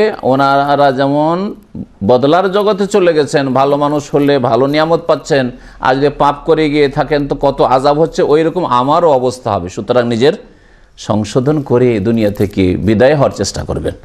এই জন্য কবর জিয়ারত মাঝে মাঝেই করা সুন্নাত। সানি আশার 12 নম্বর 12 নম্বর বিষয় হচ্ছে ইউসরা উলির রেজাল, পুরুষদের জন্য শরীয়ত সম্মত সুন্নত হচ্ছে জিয়ারতুল কবর, কবর জিয়ারত করা, বাইনা ওয়াক্তিন ওয়া আখার, কখনো কখনো, মাঝে মাঝে। কিসের জন্য? লিদ দোয়া এলাহম, মৃতদের জন্য দোয়া করার জন্য, ওয়াত্তার রাহম আলিহিম, আর মৃতদের জন্য রহমতের দোয়া করার জন্য, যে আল্লাহ তুমি তাদের উপর রহম করো, দয়া করো, গুনাহ খাতা মাফ করো ইত্যাদি। অতাযাক্কুরুল মত, দ্বিতীয় উদ্দেশ্য হচ্ছে মতকে স্মরণ করা। অমাবাদার, মতের পরে কি হবে, হাসর নাসর, পুনরুত্থান, জবাব দিতে হবে, হিসাব হবে, দাঁড়িপাল্লায় ওজন হবে, নেকি গোনা ইত্যাদি সব স্মরণ করা। লিকাউলিন নবী সাল্লাল্লাহু আলাইহি ওয়াসাল্লাম, নবী করিম সাল্লাল্লাহু আলাইহি ওয়াসাল্লাম হাদিস, জুরুল কবুরা, হে মানুষ, হে মুসলিম, তোমরা কবর জিয়ারত করো, কবর জিয়ারত করো। ফাইন্নাহা তুযাক্কিরুকুমুল আখিরা, কারণ তাতে তোমাদের পরকাল স্মরণ করিয়ে দেবে। কবর জিয়ারত করলে কি হবে? পরকাল তোমাদের স্মরণ করিয়ে দিবে। আচ্ছা বলেন যে কাঁচা কবর জিয়ারত করলে পরকাল স্মরণ হবে, না ওই পাকা কবর যেগুলি ইনকামের সোর্স মাজার হয়ে বসে আছে, হ্যাঁ, আর যেখানে হাজার হাজার লোক ধর্ণা দিচ্ছে গিয়ে আর কোটি কোটি টাকা ইনকাম হচ্ছে, সেগুলি দেখে আখিরাত স্মরণ হবে? বলুন তো দেখি, বুঝছেন না কথা? আপনার বাপের কবর, মায়ের কবরটা কাঁচা কবর, বন জঙ্গল হয়ে গেছে, ধসে পড়ে গেছে, মাটি বুকের ওপর পড়ে গেছে, এটা দেখলে বেশি আখিরাত স্মরণ হবে যে আমাকে এইরকম কবরে আসতে হবে? নাকি পাকা কবর দেখতে যাবেন, মাজারগুলি দেখতে যাবেন, হ্যাঁ, জিলানি, চিশতিয়া, শাহজালাল, শাহপরান, আটরশি, এগুলো দেখতে যাবেন, আর ওখানে দেখবেন আরে টাকার টাকা, ইনকাম আর ইনকাম, ইনকাম আর ইনকাম, পীর সাহেবদের আর গদ্দিনাসীনদের ইনকামের শেষ নেই। আরে আমিও যদি একটা মাজার চালু করতে পারি তা আমারও তো টেনশন দূর হয়ে যাবে, টাকা পয়সা। তো আখেরাত স্মরণ আসবে না পয়সা স্মরণ আসবে? যারা কি বড় লোক হয়েছে রে, আমিও তো বড় লোক হইতে পারি এরকম করে, তো পয়সা স্মরণে আসবে। তো মাজার দেখে কখন আখেরাত স্মরণ হয় না, পয়সা স্মরণ হয়, যে এরা এত টাকা ইনকাম করে আমরা কি করে করব? বোঝা গেছে? আর মাজারে যেহেতু শিরক হচ্ছে, আল্লাহ ছাড়া অন্যকে ডাকা হচ্ছে, সেজদা করা হচ্ছে, সংখ্যা বাড়ালেন, বাতিলের সহযোগিতা করলেন আপনি। তারপরে যারা দর্শক গিয়েছে মূর্খ লোক, তাদেরকে ধোকায় ফেলে দিলেন। দাড়িওয়ালা মানুষ যদি আর ঢিলা ঢালা জুব্বা পরে যদি চলে যান আপনি মাজারে, তাহলে মূর্খ লোকেরা যারা অশিক্ষিত, তারপর যে দেখেন জুব্বা পরে এসছে, তা আরব থেকে শেখ এসছে, আমাদের ভাই জোহা ভাই যদি চলে যান কোনো মাজারে, তাহলে মাশাআল্লাহ আরবের শেখ এসছে মাজার জিয়ারত, আমরা কেন যাবো না? ভারতের লোক, আরবের লোক যদি আসতে পারে তো ভারতের লোক কেন যাবো না? ধোকা খাবে না? কিন্তু আপনি গিয়েছেন হয়তো তামাশা দেখতে, যে দেখি ওরা কি করে, না তামাশা দেখতে যাবেন না, তামাশা দেখতে যাবেন না। তামাশা দেখতে গেলে একবার ভালো আলেমে দিনেরা যাবে, যাতে চোখে দেখে এসে বলতে পারে যে এগুলো শিরক কুফরি আল্লাহর সাথে। দরগার পূজা আর দুর্গার পূজায় কোনো পার্থক্য নেই। আর জনসাধারণ দাড়ি নিয়ে আর টুপি পাঞ্জাবি নিয়ে যাচ্ছেন আর বলছেন না না আমরা তো সিজদা করতে যাইনি, আর আমরা তো ওখানে করে গিয়ে ওই মাজারে মনে করি না যে কিছু পাওয়া যাবে, এই জন্য যাইনি, দেখতে গেছিলাম যে কি করে না করে, এই জন্য গেছিলাম। মেলা শ্রেণীর লোক আছে। এই এক শ্রেণীর লোক হলো যে আমরা তামাশা দেখতে গেছিলাম, আর এক শ্রেণীর লোক আছে যে দোয়া করার জন্য গিয়েছিলাম, ওনার জন্য দোয়া করছিলাম, হ্যাঁ, ওনার কাছে না, ওনার জন্য আল্লাহর কাছে। আরে ওনার জন্য কেন আল্লাহর কাছে দোয়া? ওনাকে তো অনেক বড় ওলি মনে করছেন, তো ওনার চাইতে বেশি আপনার বাপ মুখাপেক্ষী দোয়ার, আপনার গ্রামবাসী মুখাপেক্ষী দোয়ার। তো গ্রামবাসীর জন্য, গরিব দুঃখীগুলোর জন্য দোয়া করেন, পাপি তাপিগুলোর জন্য দোয়া করেন। ওকে তো ওলিউল্লাহ বানিয়ে ফেলেছেন, তো এত বড় ওলিউল্লাহর জন্য আর দোয়া করার দরকারটা কি? এদের জন্য দোয়া করেন। বুঝছেন কথা? জি হ্যাঁ। আর তারপরে কবর জিয়ারত, কাছের কবর জিয়ারত, কবর জিয়ারত সফর করা জায়েজ নাই। আর একটা মাসলা শুনে রাখেন। আর মাজারগুলি যারা জিয়ারত করতে যায় তারা সফর করে যায়, ঠিক কিনা? ঢাকা থেকে চিটাগাং চলেছেন, ঢাকা থেকে চলেছেন সিলেট, শাহজালাল, সফর করে যাচ্ছেন, আটরশি চলেছেন, এটা হারাম। এটা লা তুসাদ্দু রিহাল ইল্লা ইলা সালাসাতি মাসাজিদ, 3 মসজিদ ছাড়া কোথাও নেকির আশায় সফর করা জায়েজ নাই। সফর করে কবর জিয়ারত করতে যাওয়া যায় না। কবর জিয়ারত করবেন কাছের কবর। দাম্মামে আছেন আপনি দাম্মামের কবর জিয়ারত করবেন, রিয়াজে আছেন রিয়াজের কবর জিয়ারত, মক্কায় আছেন মক্কার কবর জিয়ারত করবেন, মদিনায় আছেন মদিনার কবর জিয়ারত করবেন, ঢাকায় আছেন ঢাকার কবর জিয়ারত করবেন, ঢাকায় আছেন আর গ্রামের বাড়ি কবর জিয়ারত করতে যায়, কোনো প্রয়োজন করে না। আপনার কবর দেখলে আখিরাত স্মরণ আসবে। যদি বলে যে আমি দোয়া করব, তো দোয়া করার জন্য যে কোনো জায়গা থেকে মাইয়াতের কাছে দোয়া পৌঁছিতে পারে, সেজন্য কবরের পাশেই যেতে হয় এমন কোনো জরুরি বিষয় নেই। তবে যখন হয়তো ছুটিছাটি গেলেন বা গ্রামের বাড়ি গেছেন, আমার আত্মীয় স্বজন এরা, এগুলো কবর আত্মীয় স্বজনের, সুতরাং তাদের জিয়ারত করেন, কোনো দোষের কথা নেই। কিন্তু সফর করে শুধু শুধু যাবেন কবর জিয়ারত করার জন্য, এরকম কাজ করবেন না। এই হাদিস সহিহ মুসলিমের হাদিস, আখরাজাহুল ইমাম মুসলিম ফি সহিহি। নবী করিম সাল্লাল্লাহু আলাইহি ওয়াসাল্লাম জিয়ারতের দোয়াও শিখাতেন। ওয়া কানা সাল্লাল্লাহু আলাইহি ইউআল্লিমু আসহাবাহু ইযা যারুল কুবুর। নবী সাল্লাল্লাহু আলাইহি ওয়াসাল্লাম কবর জিয়ারতের দোয়া শিখাতেন সাহাবায়ে কেরামদেরকে, ইয়াকুলু, এইভাবে, আসসালামু আলাইকুম আহলাদ দিয়ারি মিনাল মুমিনিন ওয়াল মুসলিমিন ওয়া ইন্না ইনশাআল্লাহু বিকুম লাহিকুন নাসআলুল্লাহ লানা ওয়া লাকুমুল আফিয়া। দোয়ার অনুবাদটা বলি, আসসালামু আলাইকুম, আপনাদের ওপর শান্তি বর্ষিত হোক। আহলাদ দিয়ারি, হে কবরবাসী, দারুনের বহুবচন দিয়ার, এখানে দার ঘর বলা হয়েছে কবরের ঘরকে। হে কবরবাসী, মিনাল মুমিনি, মুসলিম, মমিন মুসলিম কবরবাসী। আহলাদ দিয়ার মানে আহলাদ দিয়ার ছিল আসলে। তো হে মমিন মুসলিম কবরবাসী, আপনাদের ওপর শান্তি বর্ষিত হোক, সালাম বর্ষিত হোক। ওয়া ইন্না ইনশাআল্লাহ বিকুম লাহিকুন, আর আমরাও আল্লাহ চাইলে আপনাদের সাথে মিলিত হব। শুধু আপনারাই গেছেন, আমাদের যেতে হবে না এমন কথা না, শীঘ্রই আমরা আপনাদের সাথে সাক্ষাৎ করব, মিলিত হব। নাসআলুল্লাহ, স্মরণ হবে না? হবে না। তাহলে এই কথাটি যদি তরজমা বুঝে বলেন যে আমরাও অচিরেই আপনাদের সাথে মিলব, তাহলে আখিরাত স্মরণ হবে। যে হতে পারে আজকে আমাকে এখানে এই কবরে আসতে হতে পারে এদের পাশেই, হ্যাঁ, আজকে না হলে 2 দিন 4 দিন পর, 10 দিন পর, 10 মাস পর, 10 বছর পর আসতে হবে একদিন। নাসআলুল্লাহ লানা ওয়া লাকুমুল আফিয়া, আমাদের জন্য এবং আপনাদের জন্য আল্লাহর কাছে নিরাপত্তা কামনা করি। আল্লাহ আপনাদেরকে নিরাপদ রাখুন, হ্যাঁ, আযাব শাস্তি মুক্ত রাখুন, আর আমাদেরকেও আযাব শাস্তি আল্লাহ মুক্ত রাখুন। ইয়ারহামুল্লাহুল মুস্তাকদিমিনা মিন্না ওয়াল মিনকুম ওয়াল মুস্তাখিরিন, আল্লাহ পাক যেন রহম করেন আমাদের মধ্যে যারা অগ্রগামী আগেই চলে গেছেন তাদের ওপর, আর আপনাদের মধ্যে যারা আগে চলে গেছেন তাদের ওপর। ওয়াল মুস্তাখিরিন, আর যারা পরবর্তীতে আসবেন মানে ইন্তেকাল করবেন তাদের ওপর যেন আল্লাহ পাক রহম করেন। এই হাদিস সহিহ মুসলিমে রয়েছে। ভাষ্যকার বলছেন যে কবর জিয়ারত কয়েকটি বিষয়কে শামিল। ইন্তেফাউ জায়ের বেজিক্রিল মওতি ওয়াল মওতা ওয়া আন্না মা আলাহুম ইলা জান্নাতিন আও নার, জিয়ারতকারীর ফায়দা হচ্ছে যে মরণ স্মরণ আসবে, মৃত ব্যক্তির স্মরণ আসবে যে আমার বাপ দাদারা ছিল এককালে দুনিয়াতে চলে গেছেন, এবং এদের পরিণাম জান্নাত না হয় জাহান্নাম, 2-এর 1। সবাই মারা যাবে, আর হয় জান্নাত আর না হলে জান্নাত, এই কথাগুলি স্মরণে আসবে। দ্বিতীয় উদ্দেশ্য হচ্ছে যে নাফউল মাইয়িত, মৃত ব্যক্তিকে উপকার করা, মৃত ব্যক্তির উপকার করা। ওয়াল ইহসান ইলাইহি, তার সাথে সদাচরণ করা, যেন তার সাথে আপনি সদাচরণ করলেন, কিসের মাধ্যমে? সালাম দিয়ে, দোয়া করে, ইস্তেগফার, তার জন্য মার্জনা, ক্ষমা কামনা করে ইত্যাদি। কবর জিয়ারত করবে পুরুষ লোকেরা, মহিলারা নয়, মহিলারা কবর জিয়ারত করবে না। আম্মান নিসা ফালাইসা লাহুন্না জিয়ারাতুল কবর, পক্ষান্তরে মহিলারা, তাদের জন্য কবর জিয়ারত করা জায়েজ নয়। কেন? লিআন্না রাসূল সাল্লাল্লাহু আলাইহি ওয়াসাল্লাম লানা যায়রাতুল কবুর, কারণ রাসূলুল্লাহ কবর জিয়ারতকারিনীদের উপর লানত করেছেন, কবর জিয়ারতকারিনী মহিলাদের উপর লানত করেছেন। ওয়ালাই আন্নাহুন্না ইউখশা মিন জিয়ারতিহিন্না আল ফিতনা, মহিলারাকে কেন নিষেধ করা হয়েছে? এই জন্য যে মহিলারা কবর জিয়ারত করলে তাতে ফিতনার আশঙ্কা রয়েছে, শিরকের আশঙ্কা রয়েছে, শিরকের আশঙ্কা রয়েছে, বিদাতের আশঙ্কা রয়েছে। কারণ মহিলারা দুর্বল ইমানের পুরুষের তুলনায়, যার ফলে তাদের মধ্যে কুসংস্কার বেশি, তাদের মধ্যে ভ্রম বেশি, একটুতে কি থেকে কি বিশ্বাস করে বসে থাকবে, হ্যাঁ, যার ফলে ও শিরিক করে ফেলবে হয়তো। এই একটা কারণ। আর একটা কারণ হচ্ছে যে মহিলারা ধৈর্য হারা বেশি। কান্না শুরু হয়ে গেছে। এক ভাই বলছে যে আমি বলেছি যে আর একটা বিয়ে করবো, সারা রাত কান্না করেছ, সারা রাত কান্না করেছে ওর স্ত্রী।